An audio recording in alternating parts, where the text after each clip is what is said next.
اللہ تعالیٰ کے عذاب کی بہت ساری الگ الگ شکلیں ہیں، اور عذاب آنے کے انداز بھی الگ ہیں۔ عذاب کی شکلیں جو سنتے آئے کہ پتھروں کی بارش ہو جانا، آگ کا پھیل جانا، طوفان کا آ جانا، ہواؤں سے ہلاک ہونا، چہرے بندر کی شکل کے بن جانا، یہ ایک الگ شکل ہے عذاب کی۔ بعض صورتیں عذاب کی شکل میں اور الگ ہوتی ہیں، جیسے بھوک مری کا عام ہو جانا اللہ کا عذاب ہے، بیماریاں پھیل جانا، اور اس میں سے ایک الگ شکل یہ ہے کہ برکتوں کو اٹھ جانا، چہروں کی رونق کو ختم کر دیا جانا، روحانیت سلب کر لیا جانا، یہ بھی اللہ کے عذاب کی ایک شکل ہے۔ آنے کے جو انداز ہیں، عذاب دو قسم سے آتا ہے، کبھی انڈیویجول تنہا تنہا کوئی آدمی عذاب میں مبتلا ہو جائے، اور کبھی اجتماعی عذاب پوری قوم عذاب میں مبتلا ہو جائے۔ دو طریقے ہیں، عذاب کی شکلیں بھی میں نے بتائی، اور عذاب کے آنے کے انداز دو قسم کے ہیں۔ مخصوص لوگ عذاب میں مبتلا ہو جائیں یہ بھی ہو سکتا ہے، اور کبھی اجتماعی طور پر بڑی جماعت عذاب میں مبتلا ہو جائے یہ بھی ہو سکتا ہے۔ مخصوص لوگ جو عذاب میں مبتلا ہوتے ہیں ان کے اپنے افعال ہو سکتے ہیں، لیکن اجتماعی عذاب جلدی نہیں آتا۔ اجتماعی عذاب اللہ تبارک و تعالیٰ کا فوراً اس طرح سے نہیں آتا۔ اس کی وجوہات جو بیان کی گئی ہیں کہ اجتماعی عذاب کبھی آتا ہے کسی قوم پر، تو اس کے کارن کیا ہیں، اس کے ریزنز کیا ہیں؟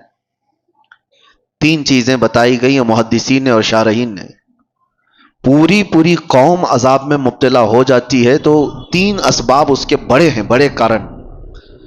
پہلا سبب مستدرک للحاکم حدیث پاک کہ اگر قوم کے اندر سود خوری بڑھ جائے، دوسرا کارن، دوسرا سبب اگر زنا پھیل جائے، تیسرا سبب زکوٰۃ سے لوگ دور بھاگنے لگ جائیں، زکوٰۃ کی ادائیگی میں کوتاہی کریں، تو فرمایا گیا یہ تین اسباب ایسے ہیں جس سے اللہ تعالیٰ کا اجتماعی عذاب قوم پر آتا ہے، اجتماعی عذاب کے وہ لوگ شکار ہو جاتے ہیں۔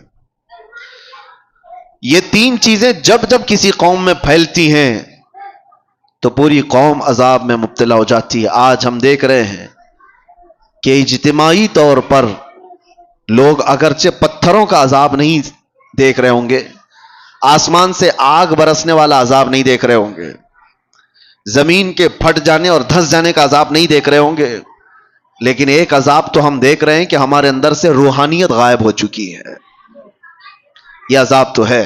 اجتماعی عذاب کے جو لوگ شکار ہوئے ہیں، یہ ضروری نہیں ہے کہ آگ کے گولے برسیں اور پتھروں کا عذاب آئے، وہ پچھلی قوموں پر ہوتا رہا، لیکن فی زمانہ ہم جو اس عذاب کے شکار ہوتے ہیں اس میں سے جو ہم دیکھ رہے ہیں برکتوں کا اٹھ جانا، چہروں کی رونق کا ختم ہو جانا، روحانیت ہماری سلب کر لی جائے، اور سب سے بڑی بات یہ ہے کہ اللہ کا سب سے بڑا عذاب کیا ہے؟ اللہ کا سب سے بڑا عذاب یہ ہے کہ جیتے جی ایمان کی دولت چھین لی جائے۔ یہ سب سے بڑا عذاب ہے۔ موت تو ایک بار آئے گی، لیکن ایمان کے بغیر مر گیا تو آخرت میں ہمیشہ اسے دوزخ ہے، ہمیشہ کی جہنم میں جائے گا۔ وہ سب سے بڑا عذاب ہے۔ ڈر اسی بات سے ہے کہ جیتے جی ہماری بدکاریوں کی وجہ سے ایمان کی دولت تو نہ چلی جائے۔ آج بے حیائیوں کا جو سیلاب آیا ہوا ہے، نظام درہم برہم ہو چکا ہے۔ میں ان دو وجوہات پر تھوڑی سی گفتگو کروں گا۔ آج جمعہ میں بھی میں نے آپ سے یہ گفتگو کیا تھا کہ دل میں کانٹے چبھ رہے ہیں، کلیجہ منہ کو آتا ہے جب حالات اپنے محلوں کے اس طرح کو سننے میں آتے ہیں کہ بدکاریاں اتنی بڑھ گئی کہ بھائی اور بہن کی تمیز ختم ہو چکی ہے۔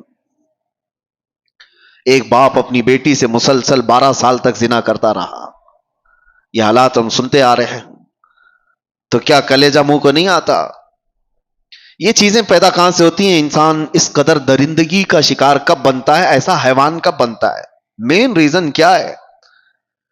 انسان کے سود خوری کے سلسلے میں بعد میں عرض کرتا ہوں، لیکن بے حیائی جو ہے، بدکاریاں، آپ نے کبھی محسوس نہیں کیا ہوگا کہ کتا اپنی مادہ کے ساتھ اگر جوڑا کھاتا ہے تو آپ کبھی اس کا رشتہ تھوڑی نہ پوچھتے ہیں کہ یہ بہن کے ساتھ ہے کہ ماں کے ساتھ ہے. ان کے ہاں کوئی نظام نہیں ہے. جب جانور بڑے ہو جاتے ہیں تو ماں اور بچوں کا بھی فرق ختم ہو جاتا ہے. لیکن کیا وہی چیز انسانوں میں آپ برداشت کر پائیں گے؟ اپنے معاشرے میں، اپنے محلوں میں، اپنے گھروں میں، اپنے خاندانوں میں یہ چیز برداشت کر سکتے ہیں؟ عقل سلیم کبھی برداشت نہیں کرے گی. لیکن ہم دیکھ رہے ہیں کہ برداشت کیے جانے کی عادت آ گئی لوگوں کو. یہ سب دیکھ کر کے ہنس کر کے گزر جاتے ہیں. اب تو بڑے بڑے حادثات پر آپ صرف اور صرف ایک سٹیٹس دن بھر لگائیں گے، اس کے بعد ہو گیا.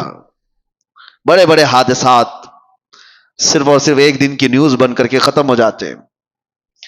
یہ انسان کی درندگی یہاں تک جو آتی ہے، اس کے کچھ اسباب تو ہمیں ڈھونڈنا چاہیے کہ کیوں اس طرح سے انسان بے حیا ہو گیا.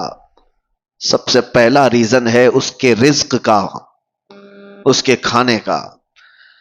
گاڑی میں جیسا پیٹرول ڈالو گے ویسی ہی گاڑی چلے گی. ایک ٹنکی ہے چھت پر رکھی ہوئی ہے، اس پر جیسا پانی آپ فل کرو گے، نیچے جس ٹوٹی کو بھی کھولو گے پانی وہی آئے گا جو ٹنکی میں ہوگا. رزق حلال اگر جسم کے اندر جاتا ہے تو اس کے اعضاء سے حلال کام ہوں گے. حرام رزق کا آج اتنا دور دورہ ہو گیا ہے کہ لوگوں نے اب احتیاط کرنا بھی چھوڑ دیا. یہ جو زبان کا چسکا ہے نا، آج مسلمانوں سے میں گفتگو کر رہا ہوں، دوسروں کو مت دیکھیں آپ کون کیا کھا رہا ہے. یہ زبان کی شہوت تمہیں آزاد اتنا کر گئی ہے کہ تم ہر چیز کھانے پر تیار ہو گئے. پہلے کے دور میں لوگ بچتے تھے، نان ویج کھانا ہے، گوشت کھانا ہے، تو کتنی تحقیقیں ہوتی تھی کہ کہاں سے آیا، کس کا ہے، کون دیا ہے. آج کچھ بھی نہیں. ہمارے بچوں کے سامنے یہ تو مسئلے بھی نہیں رہ گئے.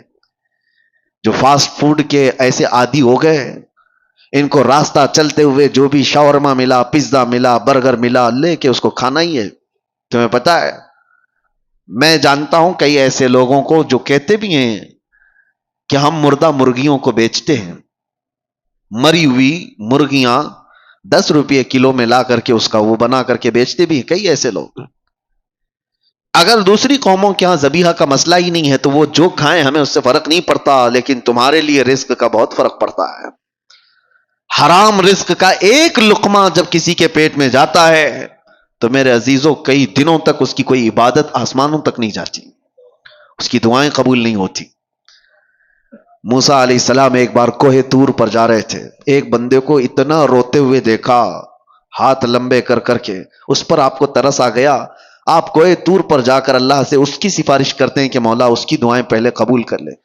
رب تعالیٰ فرماتا ہے موسیٰ وہ مانگتے مانگتے مر جائے، ہاتھ پھیلاتے پھیلاتے آسمانوں تک بھی لائے، تب بھی میں اس کی دعا نہیں قبول کروں گا. موسیٰ علیہ السلام ڈر گئے کہ ایسا کیا گناہ کیا اس نے.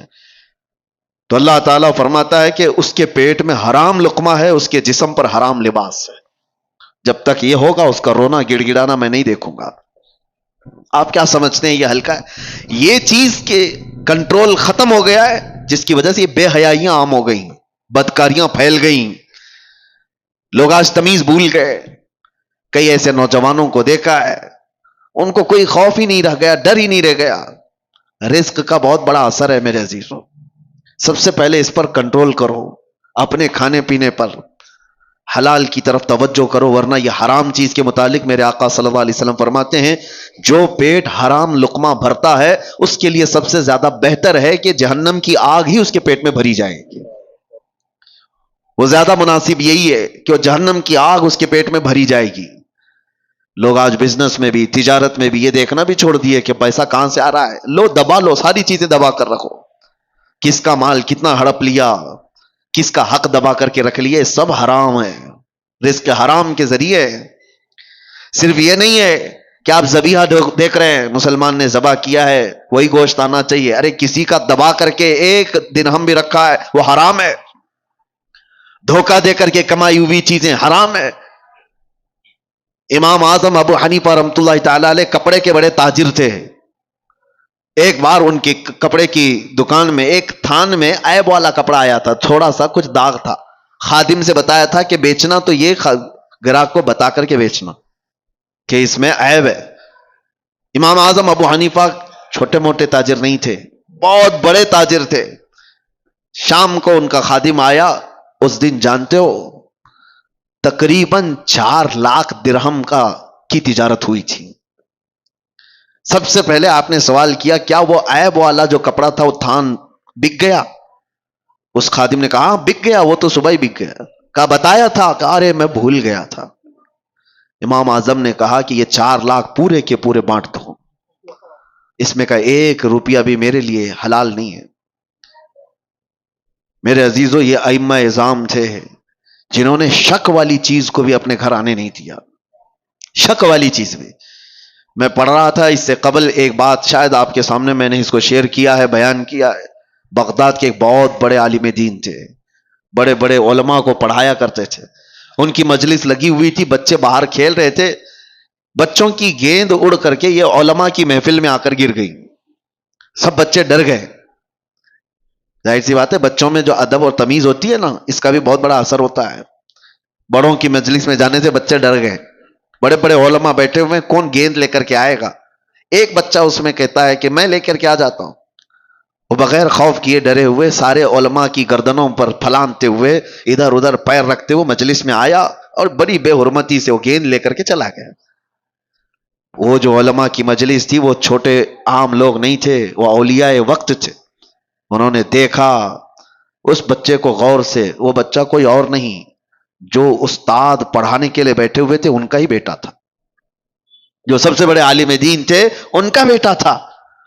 سب کی گردنیں جھک گئیں کہ اس بڑے گھر کا بچہ ایسی کیسی حرکت کر سکتا ہے. وہ جو بزرگ تھے وہ سر جھکا لیتے ہیں، کہتے ہیں اس کا قصور نہیں. بات در حقیقت یہ ہے کہ جب ہماری شادی ہوئی اور ہم گھر آئے تو ہم 3 دن سے فاقہ میں تھے، گھر میں کھانے کو کوئی چیز نہیں تھی. میں اور میری بیوی فاقہ کر رہے تھے. تیسرے دن ہمارے پڑوس سے ایک بھنے ہوئے گوشت کی تھالی آئی، بہت عمدہ غذا ہمارے پاس تحفے میں آئی. بھوک اتنی لگی تھی کہ ہم نے پوچھا بھی نہیں وہ کہاں سے آیا، کیا کھا لیا. پیٹ بھر کر ہم دونوں نے کھا لیا. اور اس کے بعد پھر ہم نے ملاقات کی. اس رات اس کا حمل ٹھہرا اور اسی سے یہ بچہ پیدا ہوا. اور وہ بزرگ کہتے ہیں مجھے یہ لگتا ہے کہ وہ مشکوک کھانا تھا، یہ بھی نہیں پکا کہ حرام تھا، شک تھا، پتہ نہیں حلال ہے بھی کہ نہیں. میں نے پوچھا نہیں تھا، کھا لیا. اور مجھے لگتا ہے اس کھانے کا، اس رزق کا اثر ہے کہ بچہ میرا بے ادب پیدا ہوا ہے. نسلوں پر بھی اس کا فرق پڑتا ہے. وہ اولاد جو آج بہن اور ماں میں فرق نہیں محسوس کر پا رہی ہے، تو آپ سوچو کہ کہیں یہ حلال ہے کہ نہیں ہے. یہ بچے حلال طریقے سے پیدا ہوئے ہیں کہ نہیں پیدا ہوئے. جو حلال نسل ہوتی ہے اس کے اندر ادب و تمیز لحاظ ہوا کرتا ہے. بچوں کو پہلے ایسی پرکھا جاتا تھا، خاندان کون سا ہے یہ بھی بچوں کے اخلاق و آداب سے سمجھ میں آتا تھا، بچوں کے بولنے کے انداز سے سمجھ میں آتا تھا کہ خاندانی ہے یا نہیں ہے. آج وہ ساری چیزیں ختم ہو گئی، سارے کے سارے ویسے ہی ہیں. بات کرو تو گالی کے لہجے سے بات کرو. چھوٹے چھوٹے سے بچوں کو سنا ہے کہ ماں بہنوں کی گالیاں دیتے ہیں. یہ کہاں سے ان کے اندر یہ چیزیں آئیں؟ ماں باپ سے میں کہتا ہوں آپ بھی اپنے رزق کا تھوڑا احتساب کرو، جائزہ لو کہ حلال طریقے سے کھا کر بچے پیدا کیے یا پھر اسی طرح حرام رزق پر. اور اگر حرام رزق سے ہی یہ نسل آئی ہے تو ہمارے لیے بڑا چیلنج ہے، بہت بڑا چیلنج ہے. یہاں جہاں سے ان برائیوں کی شروعات ہو رہی ہے وہاں جا کر کے ہمیں اصلاح کی ضرورت ہے. اس لیے میں یہ گفتگو کر رہا ہوں. بگڑے ہوئے ماحول کو ہم نصیحتوں سے سنبھال تو سکتے ہیں تھوڑی دیر کے لیے، لیکن جہاں سے لیکیج ہے وہاں تو روکنے کی ضرورت ہے. کہاں سے یہ لیکیج ہے، کہاں سے یہ چیزیں چل رہی ہیں؟ رزق سب سے پہلے. جسم کے اندر بے حیائی پیدا کرنے والی سب سے بڑی چیز اس کا رزق ہے. زبان جو لذتوں کی شکار ہے یہ شہوت ہے، کبھی اس کو آپ سیراب نہیں کر سکتے. زبان جب کسی کی آزاد ہو جائے کھانے پینے میں تو سمجھ لو کہ اس کا شرمگاہ پر بھی کنٹرول ختم ہو جاتا ہے، اس کی اپنے شرمگاہ پر بھی اس کی حفاظت نہیں ہو پاتی. سب سے پہلے اپنے رزق پر کنٹرول رکھو، یہاں سے سارے معاملات بگڑتے ہیں. اور دوسری چیز بے حیائی کا سیلاب جو آیا، ایک تو رزق ہے، دوسرا مسئلہ ہے کہ زنا کے قریب لے جانے والے اسباب کیا ہیں. بندہ جو ہے، ایک فطری سی بات ہے کہ ہر مرد کو عورت کی طرف کھچاؤ رکھا گیا ہے، پیدائشی ہے. عورت کو مرد کی طرف کھچاؤ رکھا گیا ہے، پیدائشی ہے، فطرت ہے. سب انسانوں میں یہ چیز موجود ہے. لیکن اس فطرت سے بھی بڑھ کر کے آدمی کب آتا ہے؟ اپنی ماں سے اگر کوئی بدکاری کر لے، بہن سے کر لے، بیٹی سے کر لے، تو یہ فطرت سے بھی بڑھ کر کے آدمی نے کر لیا، انسانیت بھی بھلا دیا۔ یہ کب ہوتا ہے؟ جب زنا کو آدمی ہلکے میں محسوس کرنے لگ جائے کہ یہ کوئی چیز ہی نہیں ہے، کامن ہے، تو پھر اس کے سامنے ماں، بیٹی، بہن بھی کوئی چیز ہی نہیں رہتی، سب چیزیں کامن ہو جاتی ہیں، نارمل ہو جاتی ہیں۔ یہاں پر آ کر روک کہاں لگانی چاہیے؟ اپنی آنکھوں کی حفاظت کرو۔ تمہاری آنکھیں جتنی آوارہ ہوں گی اتنا تمہارا جسم بدماش ہوتا چلا جائے گا۔ ساری بے حیائی، سب کچھ یہ آنکھوں سے شروعات ہوتی ہے۔ اسی لیے قرآن پاک نے مومنوں کو سب سے پہلے کس چیز پر روکا؟ رب تعالیٰ فرماتا ہے وَقُلْ لِلْمُؤْمِنِينَ يَغُضُّوا مِنْ أَبْصَارِهِمْ، اے محبوب، اے میرے رسول، ایمان والوں سے کہیں کہ وہ اپنی نظریں نیچی رکھیں۔ وَقُلْ لِلْمُؤْمِنَاتِ يَغْضُضْنَ مِنْ أَبْصَارِهِنَّ، اور عورتوں کو تھوڑا سا زیادہ حکم دیا گیا ہے، مردوں کو اپنی نظریں نیچی رکھنے کا، اور عورتوں کو تھوڑا اور زیادہ حکم کیا ہے؟ اے رسول، اے محبوب، آپ عورتوں سے، ایمان والی عورتوں سے کہیں کہ وہ اپنی نظریں نیچی رکھیں۔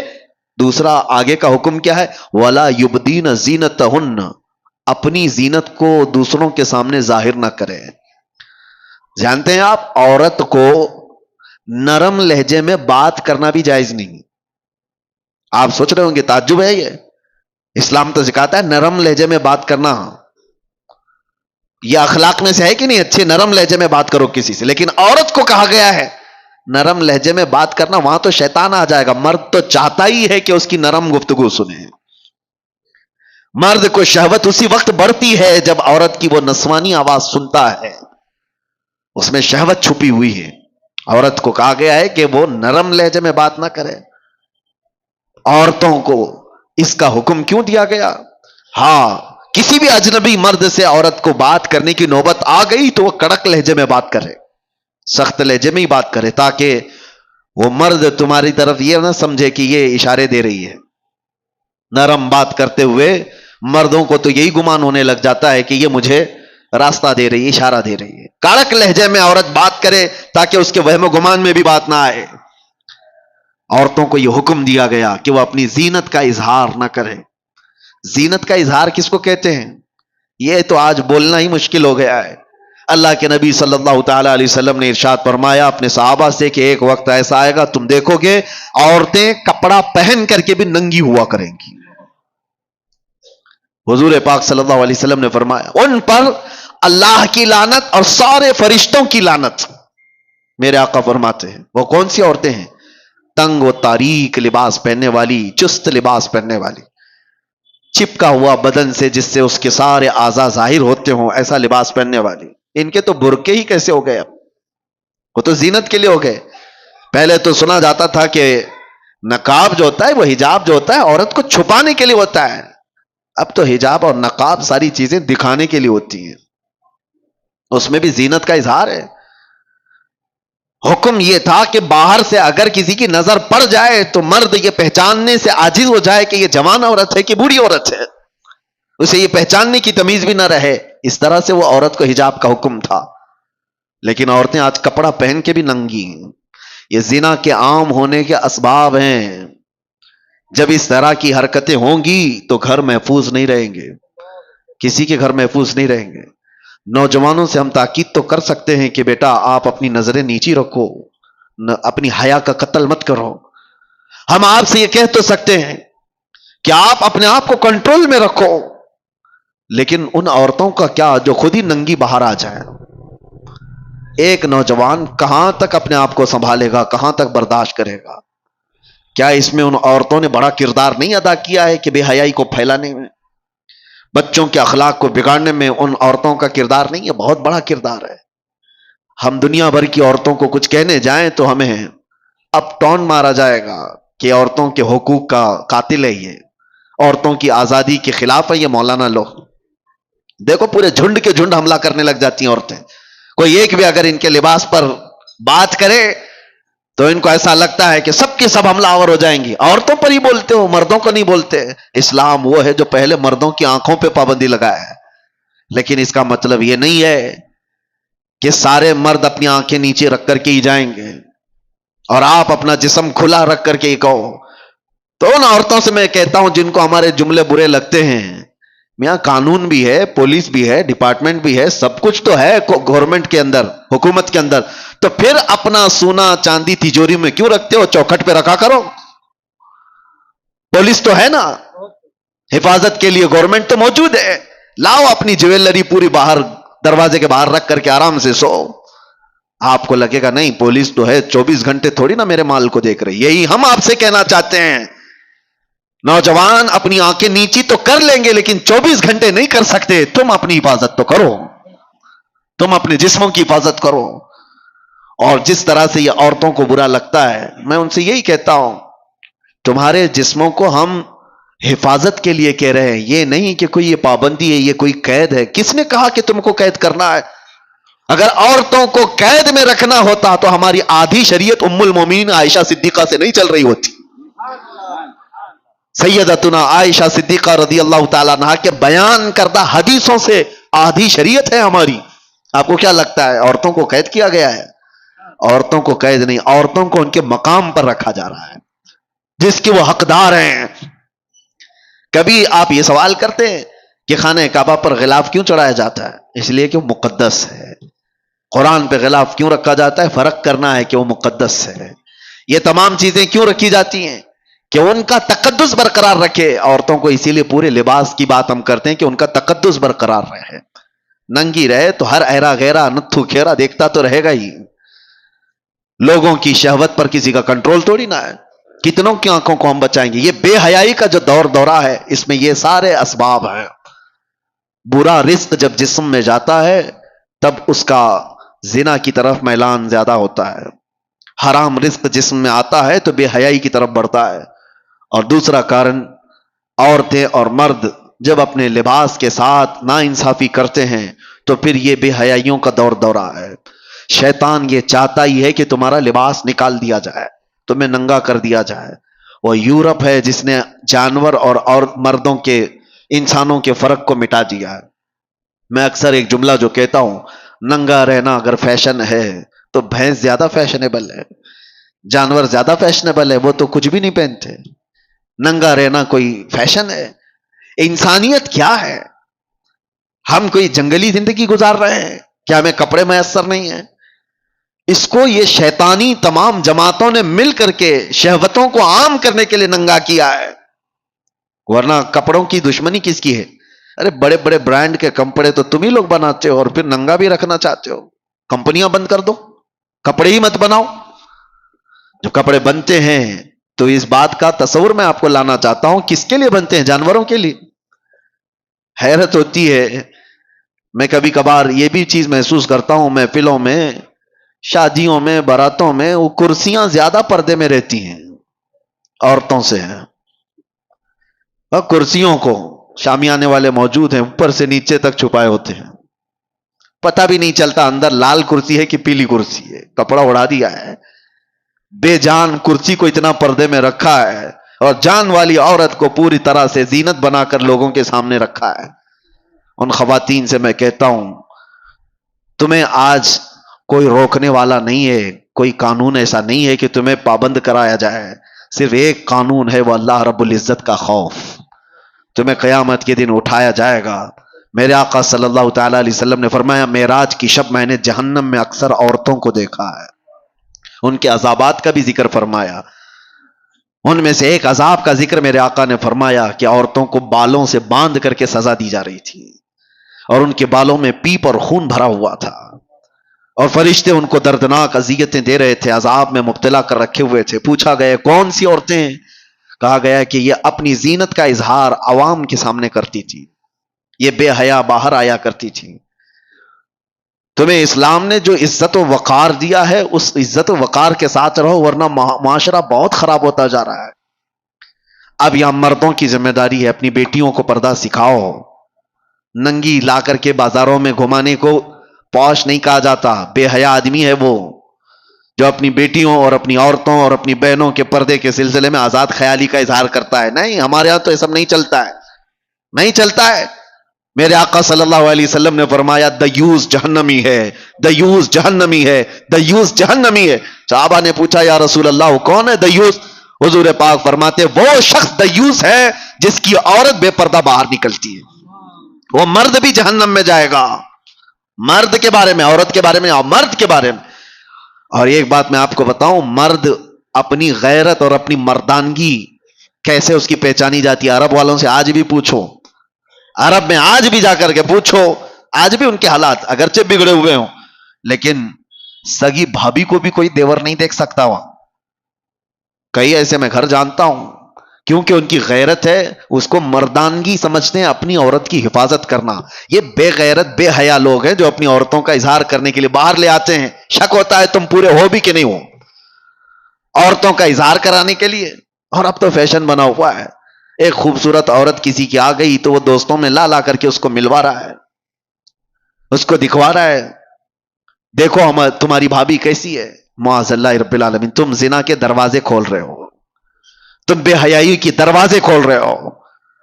تمہاری عورت بازار کی زینت نہیں ہے جو لا کر کے دکھا رہے ہو۔ ارے موبائل دکھا دیا، گھڑی دکھا دیا، جوتے چپل دکھا دیا، سمجھ میں آتی ہے کہ چلو اس کی اپنی خوشیوں کا اظہار کر رہا ہے، اپنی بیوی کو دکھاؤ گے دوسروں کے پاس اور امید کیا رکھتے ہو سامنے والے سے؟ یہ تو بات ہی الگ ہو گئی کہ کتے کو سامنے گوشت دکھا کر کے پھر کہا جائے کتا کچھ نہیں کرتا ہمارا۔ کتا گوشت خور ہے، وہ کھائے گا، آج نہیں کھائے گا، کل نہیں کھائے گا، کبھی تو تم نے دروازہ کھول رکھا ہے، وہ کبھی نہ کبھی کھائے گا اس چیز کو۔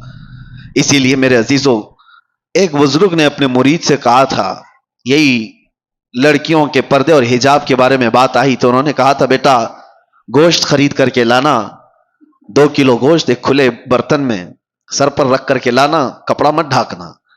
وہ گوشت تو خرید لیا، سر پہ برتن رکھ کر کے اپنے بزرگ استاد کے پاس لا رہا تھا، جب تک کوے سارا گوشت کھا گئے تھے، کوئی چیل کوئی کوا کوئی اٹھا کر کے لے گئے، برتن خالی۔ تو استاد نے اس سے پوچھا کہاں گیا گوشت؟ کہا سب تو یہ پرندے کھا گئے، آپ نے منع کیا تھا کپڑا رکھنے۔ میں نے کہا، اس بزرگ استاد نے کہا تم نے دیکھا یہ تھوڑے سے سفر میں چیل کوے کھلے گوشت کو چھوڑتے نہیں، تو تمہاری ماں اور بہنوں کو کھلا رکھو گے تو یہاں کے درندے کیسے چھوڑ دیں گے؟ یہ زنا کا عام ہونا، یہ بڑی بڑی باتیں کرتے ہیں۔ آج ریپ بہت ہونے لگ گیا، کیا سزائیں نہیں ہیں دنیا میں؟ آج تو اتنی سخت سزائیں، 20 سال کی سزائیں، عمر قید کی سزا ہے، پھانسی کی سزا ہے۔ ہم نے قید خانے میں دیکھا ہے کتنے آتے ہیں ریپ کیس میں۔ یہ 376 آپ کو معلوم ہوگا، مشہور ہے، جب بھی اس میں آتا ہے تو اس کو جیل میں بھی لوگ مارتے ہیں، وہ سب پتا ہے، سب کو معلوم ہے کہ اتنا سخت قانون ہے، پھر بھی بچتے کیوں نہیں ہے؟ اس کا سدے باب روک تھام ہوتی کیوں نہیں؟ اتنا سخت قانون بچیوں کے ساتھ، جو نابالغ بچیاں ان کے ساتھ جب ریپ ہوتا ہے تو اس کا اور بڑا سخت قانون ہے، اس میں تو بیل بھی نہیں ہے، اس میں سخت قانون بھی اور جج بھی اور ساری عدالتیں اس کے ساتھ سختی کے ساتھ بھی پیش آتی ہیں، پھر بھی رکتی کیوں نہیں؟ ریشو آپ نکال کر کے دیکھو آپ کہ یہ کتنی کوانٹیٹی میں آج بھی یہ سارے معاملات ہو رہے ہیں، کیوں ہو رہے ہیں؟ قانون سے بھی لوگوں کا ڈر ختم کیوں ہے؟ وجہ یہ ہے میرے عزیزوں، جو میں نے شروع میں کارن بتایا، پہلی چیز رزق حرام جسم میں ہو تو عام لڑکی تو کیا وہ اپنی ماں بہنوں کے اوپر بھی غلط نظر ڈال سکتا ہے۔ دوسری چیز، جب لباس دونوں لوگوں کا بے حیا ہو جائے، مردوں اور عورتوں کا، تو کب تک قانون بچائے گا؟ کب تک قانون بچائے گا؟ جہاں یہ تھوڑا سا تنہائی کا موقع پا جائیں گے تو پھر اس حیوانیت کی طرف آ جائیں گے۔ اسی لیے قرآن نے جہاں روک تھام کی ہے وہیں سے رک جاؤ، وہیں سے رک جاؤ۔ اسلام نے شروع جہاں سے ہوتا ہے، لیکیج جہاں سے ہوتا ہے، وہاں پر روک لگائی۔ اپنی آنکھوں کی حفاظت کرو، اپنی آنکھوں کی حفاظت کرو، اپنے لباس کو سلیقے والا رکھو۔ یہ جو آج نوجوان کبھی آتے ہیں تو مجھے بڑا تعجب بھی ہوتا ہے، میری عادت نہیں ہے ڈانٹ ڈپٹ کرنے کی، کسی کو سامنے ذلیل کرنے کی، کبھی بھی نہیں۔ کچھ بہت سارے اس طرح کی چیزوں میں ملوث آتے ہیں، لیکن ایک چیز، جب یہ پھٹے کپڑے پہن کے آتے ہیں، جینس ادھر سے پھٹی ادھر سے پھٹی، اور پھر کہتے ہیں یہ فیشن ہے، کس لیے پھاڑ کر کے پہن رہے ہو؟ سطر دکھانا۔ لوگوں کو یہ لگتا ہے کہ ماڈرن دنیا ابھی یہ کر رہی ہے تو ہمیں بھی کرنا چاہیے۔ اے نوجوان، کاش ایک بار تو کسی عالم سے پوچھا ہوتا میرے رسول اللہ کا لباس کیا تھا، تو دنیا داروں کو دیکھا وہ پھٹے ہوئے کپڑے پہن رہے تو تم بھی پہننے لگ گئے، وہ اپنا سطر دکھانے پر آئے تو تم بھی سطر دکھانے پر آ گئے، کون سی لائف جینے پر آ گئے، کون سی زندگی گزارنے پر آ گئے؟ تیسری ایک وجہ اور بتا دوں، بزرگوں نے فرمایا ہے کہ جب بندہ زیادہ گانے سنتا ہے تو اس سے زنا کے قریب جاتا ہے۔ یہ جتنے نغمات گانے سننے کی جس کو عادت ہے، اس کے جسم کے اندر بے حیائی کا زیادہ رجحان ہوتا ہے۔ اور ایک بزرگ نے فرمایا کہ دنیاوی محبت کے گانے انسان کے دل میں نفاق پیدا کرتے ہیں، منافق بناتے ہیں۔ منافق سمجھتے ہو؟ منافق وہ آدمی جو دکھنے میں مسلمان ہے، اندر سے کافر ہے، اندر سے کافر ہے۔ تو یہ تمام چیزوں سے اپنے آپ کو روک لو، شاید معاشرے کے اندر ایک انقلاب آ جائے۔ اللہ کے نبی صلی اللہ علیہ وسلم کو گواہ بنا کر کے اپنے آپ کو ہی کہو کہ آج سے میں یہ چیزیں نہیں سنوں گا۔ ارے روزانہ ہو سکے تو اللہ کا کلام ایک سورہ سن کر کے تو سو، دیکھو جسم کے اندر کتنا اثر پیدا کرتا ہے۔ تمہارے پاس ہاتھوں میں موبائل ہے، ایئر فون لگے ہوئے رہتے ہیں، گھنٹوں کیا کیا چیزیں سن رہے ہوتے ہیں، ریلز دیکھ رہے ہوتے ہیں۔ کاش ایک بار سونے سے پہلے بستر میں سورہ ملک سن کر کے سوتے، تبارک سن کر کے سوتے۔ میرے آقا صلی اللہ تعالی علیہ وسلم کی حدیثیں ہیں، وہ بندہ جب مر جاتا ہے، قبر میں جاتا ہے، تو یہ سورہ ملک اللہ کے پاس جاتی ہے اور جا کر کے رب تبارک و تعالیٰ سے جھگڑا کرتی ہے۔ یہ لفظ آیا ہے، بحث کرتی ہے کہ اللہ یہ روزانہ مجھ کو تلاوت کرنے والا بندہ آج دنیا سے گیا ہے، اس کی بخشش کر دے، اسے معاف کر دے۔ جب تک رب تبارک و تعالیٰ معاف کرنے کا حکم نہیں کرتا تب تک وہ نہیں آتی۔ اللہ تبارک و تعالیٰ سے اس چیز کا مباحثہ کر رہی ہے، اس کے بعد پھر رب تبارک و تعالیٰ فرماتا ہے جا تیری سفارش پر میں اسے معاف کر دیا۔ تو حضور فرماتے ہیں سورہ ملک جنت میں جاتی ہے اللہ کا حکم پا کر کہ اللہ مجھے اجازت دے جنت میں جا۔ جنت میں جا کر کے وہاں سے تکیا بچھونا اور لے کر کے آتی ہے خوشبوئیں، اور قبر میں آتی ہے اور آ کر کے اس میت سے کہتی ہے تجھے تھوڑی دیر ہو گئی، میں جنت سے یہ سارا سامان لے کر کے آ گئی۔ کون ہے ہمارا رفیق، کون ہے ہمارا دوست جو قبر میں جانے کے بعد یہ وہ بے حیائیوں کے گانے جن کو گانے کے بعد آدمی کافر بھی ہو جاتا ہے اور زنا کی طرف چلا جاتا ہے۔ کیا کر لو گے؟ یہ ساری چیزیں سن کر کے ہوتا کیا ہے، سوائے دماغ میں ٹینشن کے اور کچھ نہیں بھرتا۔ اور جب دنیا کی فکریں زیادہ ستائیں تو لوگ سمجھتے ہیں ایک کوئی گانا سن لیں، کوئی ایسا نغمہ سن لیں، سیڈ پوزیشن پہ آئے ہوئے ہیں، تمہارا سیڈ بڑھتا چلا جائے گا، غم بڑھتا چلا جائے گا۔ ایک علاج بتاتا ہوں، بہت زیادہ ٹینشن اور بہت زیادہ ڈپریشن کے شکار ہو جاؤ تو میرے مصطفیٰ کو یاد کرو، پھر تنہائی میں بیٹھ کر حضور پاک کی شان میں کوئی اچھی نعت سن لو، پھر اس کے بعد دیکھنا کہ تمہارے قلب کا علاج ہوتا ہے کہ نہیں ہوتا، تمہارے دل کو سکون و اطمینان آتا ہے یا نہیں۔ میں نے محسوس کیا ہے میرے عزیزوں، آنکھیں برس پڑتی ہیں حضور کو یاد کر کے۔ جب آدمی گھبرا کر کے حضور کو سننے کی کوشش کرتا ہے تو دل کی جتنی بھی بھڑاس ہے وہ نکل جاتی ہے، دیواروں کو پکڑ کر کے رونے کا من کرتا ہے، پھر سب کچھ ہلکا ہو جاتا ہے۔ بعد میں اسے لگتا ہے، اسی کو اعلیٰ حضرت نے کیا فرمایا تھا، ان کے نثار کوئی کیسے ہی رنج میں ہو، جب یاد آ گئے ہیں سب غم بھلا دیے ہیں، ان کی مہک نے دل کے غنچے کھلا دیے ہیں، جس راہ چل دیے ہیں کوچے بسا دیے ہیں۔ نبی آخر الزمان صلی اللہ تعالی علیہ وسلم کی یاد تمہارے دلوں کے اندر ایک انقلاب پیدا کرے گی، تمہارے چہرے پر رونق اور تمہاری زبان میں اثر پیدا کرے گی۔ اور آخری بات کی طرف میں آتا ہوں، ان بے حیائیوں اور برائیوں سے اپنے آپ کو بچانے کا ایک مضبوط اسلحہ دے کے جاتا ہوں، مضبوط ہتھیار۔ کیسے روکو گے؟ آنکھیں بچتی نہیں ہیں، زبان رکتی نہیں ہے، بے حیائی کی طرف زیادہ چلے جاتے ہیں۔ کوئی چیز تو ہونی چاہیے، لوگ آج شارٹ کٹ علاج زیادہ چاہتے ہیں۔ ہاں، کئی لوگوں نے مجھ سے یہ کہا کہ آپ پہلے کافی موٹے تازے دکھتے تھے، ابھی دبلے اتنے کیسے ہو گئے؟ وہ میاں بہت محنت کیا ہے، ایسا نہیں ہے کہ کچھ کسی سزا کی وجہ سے جسم گل گیا ہے، دن میں 8-8 کلومیٹر چلتا تھا، محنت کیا۔ اب کسی کو بتایا کہ جسم کی چربی پگھلانے کے لیے محنت کرنی پڑتی ہے، نہیں، ان کو کوئک علاج چاہیے، اور وہ ڈھونڈ رہے ہیں، اور بیوقوف ڈاکٹروں کے ہاتھوں میں جا کر کے اپنے آپ کو برباد بھی کرتے ہیں۔ کوئی ڈاکٹر کہا صبح سے شام تک 5 کلو کم ہو جائے گا، چلا گیا اس کے پاس بھی، یہ جو فطرت ہے نا، کوئک علاج چاہیے. نہیں میرے عزیزو، دنیا میں کوئی بھی اتنی آسانی سے چیز نہیں ملتی، اور جو مل جاتی ہے پھر وہ ڈپلیکیٹ ہو سکتی ہے. ہاں ایک ہی چیز ہے کوئک علاج، وہ صرف اور صرف رب العالمین کا سجدہ ہے، بہت تیزی سے جو اثر لاتا ہے. اس کے علاوہ آپ دنیا میں کسی بھی چیز کو بغیر محنت کے حاصل نہیں کر پاؤ گے. میں جو بات عرض کر رہا ہوں، کوئی ہتھیار، کوئی اسلحہ ایسا جو ان بے حیائیوں پر کنٹرول کرنا مجھے سکھا دے. تھوڑی محنت تو ضروری ہے، تھوڑی محنت تو آپ کو ضروری ہے، لیکن ایک ایسا ہتھیار میں دے کر کے جاتا ہوں، دیکھنا آپ خود عمل کر کے.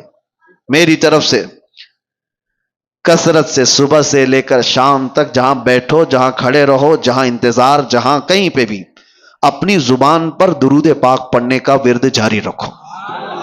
پڑھتے رہو، صرف اور صرف یہ پڑھتے رہو، اور پھر آپ محسوس کرو گے اللہ تعالیٰ کہاں کہاں سے تمہیں بچا لیتا ہے. یہ میرا چیلنج ہے آپ کو. میں کہتا ہوں اگر آپ کی غیر توجہی کی وجہ سے، آپ کی معلومات کے بغیر آپ کے سامنے حرام رزق آ بھی گیا، آپ کو پتہ ہی نہیں، تمہارے ہاتھوں میں کپ کپی پیدا ہو جائے گی، تمہارے منہ میں متلی آنے لگ جائے گی، تم کھا نہیں پاؤ گے. یہ اللہ کا نظام ہے. اللہ تعالیٰ غیب سے تمہاری حفاظت کر دے گا، اس لیے کہ وہ غیرت مند خدا ہے، غیرت مند رسول ہے. رب تبارک و تعالی ان زبانوں کی حفاظت کیسے نہیں کرے گا جو اللہ کے ذکر کے لیے کھل رہی ہیں اور اس کے حبیب پر درود کے لیے کھل رہے ہیں. کثرت سے آپ درود پڑھنے کی عادت ڈال لو. میں نے سنا تھا شاعر مشرق اقبال کے متعلق، ڈاکٹر اقبال کو سنا ہوگا، ایک ہی شعر ہزاروں بار پڑھا گیا لیکن آج بھی اس میں ایک جان نظر آتی ہے کہ محمد سے وفا تو نے، تو ہم تیرے ہیں، یہ جہاں چیز ہے کیا لوح و قلم تیرے ہیں. جملہ ہی تو ہے نا، شعر ہی تو ہے، ہزاروں شعروں پر بھاری شعر ہے. اقبال نے ایک دو شعر نہیں لکھے، ہزاروں شعر لکھے، لیکن اتنا اثر ہے کہ ہر مجمع میں، اور ایک بار نہیں 1000 بار پڑھو، اثر آج بھی دیتا ہے کہ نہیں دیتا.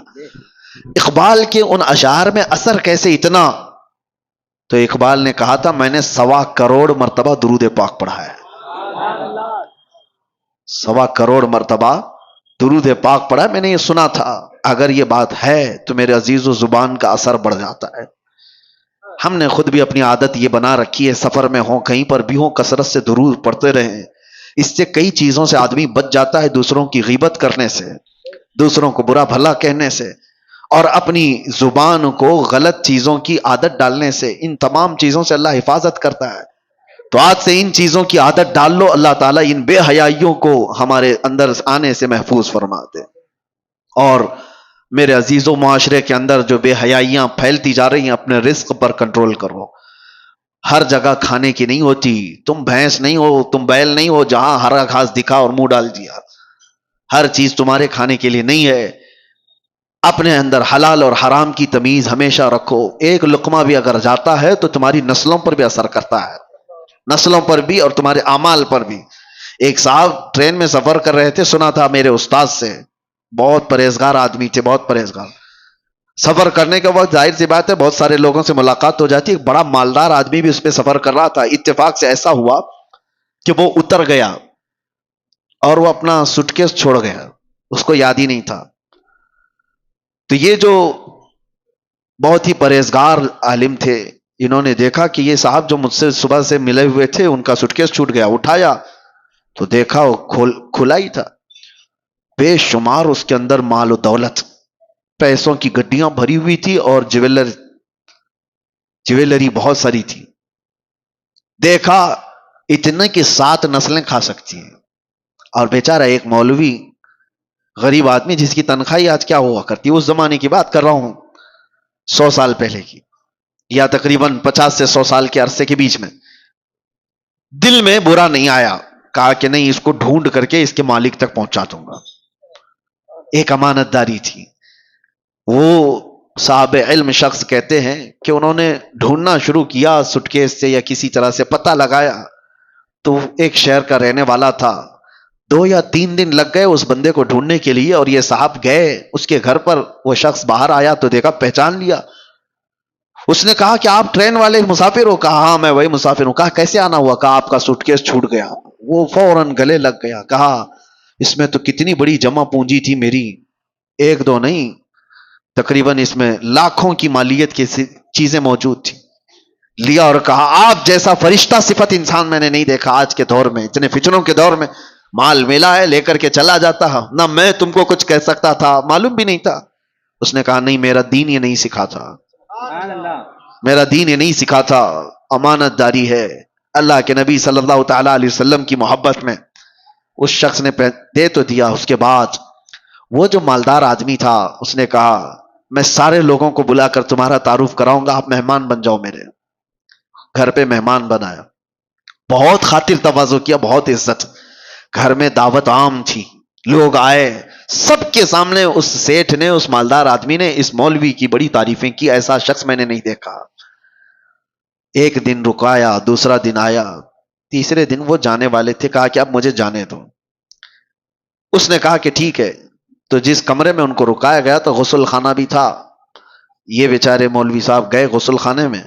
اس سیٹ کی جو عورت تھی وہ ابھی نہا کے گئی ہوئی تھی، اس کا ہار سونے کا وہاں لٹک رہا تھا. یہ نہائے اور وہ ہار اٹھا کر جیب میں رکھ لیا، چوری کر لیا. تعجب ہو رہا ہے کہ نہیں ہو رہا ہے؟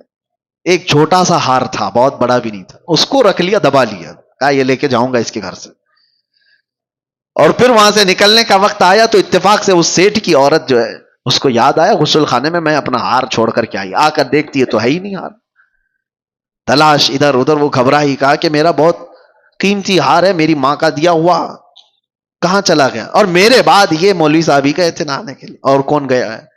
وہ اپنے شوہر سے آ کر کہتی ہے میرا ہار چوری ہو گیا، اور پتہ نہیں وہ مولوی صاحب ہی گئے تھے. تو اس نے غصے میں اتنا ڈانٹا اور کہا جو اتنا بڑا سٹکیس ہمارا لا کر کے دیا ہے اس پر تو شک کر رہی ہے؟ کیسے پاسبل ہے؟ ممکن نہیں ہے. اس نے رونا دھونا شروع کیا. اس کے بعد کہا کہ ٹھیک ہے، سب جگہ تلاشی لی گئی. اخیر میں وہ جب صاحب جانے والے تھے تو پھر اس سیٹھ نے کہا اپنے خادم سے دیکھو ذرا ان کی بھی تلاشی لے لو، سب کی لے لے. ان کی تلاشی لیے تو ان کے پاس وہ ہار مل گیا. یہ سیٹھ کا تعجب کا اور بڑا مسئلہ، کہا کہ آدمی نہیں سمجھ میں آیا، رکھنا تھا تو میرا سوٹ کیس ہی رکھ لیتا، پورا مال رکھ لیتا. ارے وہ لوٹانے کے لیے آیا اور چھوٹا سا ہار دبا کر جا رہا ہے. وہ رونے لگ گئے. وہ صاحب علم شخص تھے. کہا کہ پتہ نہیں کیسے مجھ سے یہ ہو گیا، کیسے ہو گیا مجھے اندازہ نہیں، لیکن یہ جو میری اب بے عزتی ہو گئی. اس کے بعد اس سے سیٹھ سے انہوں نے جو جملہ کہا وہی میرے بیان کرنے کا مقصد ہے. کہتے ہیں بات در حقیقت یہ ہے جب تک میں تیرا سٹکیس لا کر کے دیا تھا اس وقت تک میں حلال کھاتا تھا، اور 2 دن تیرے گھر میں جو مہمان نوازی ہوئی، یہاں جو کھایا، اس رزق کا اثر ہے کہ میں تیرا ہار چرا لیا. یہ تیرے گھر کے کھانے کا اثر ہے. میرے عزیزوں بہت جلدی انسان کے اندر حالات بدل جاتے ہیں. اپنے رزق پر کنٹرول کرو. اور یہ لقمے جب جاتے ہیں تو بے حیائی بھی پیدا کرتے ہیں اور گھروں کی برکتیں بھی اور نسلیں بھی خراب کرتی ہیں. اللہ تبارک و تعالیٰ کہنے سننے سے زیادہ عمل کی توفیق عطا فرمائے. رب العالمین ہم سب کو بے حیائیوں اور برائیوں سے بچنے کی توفیق عطا فرمائے.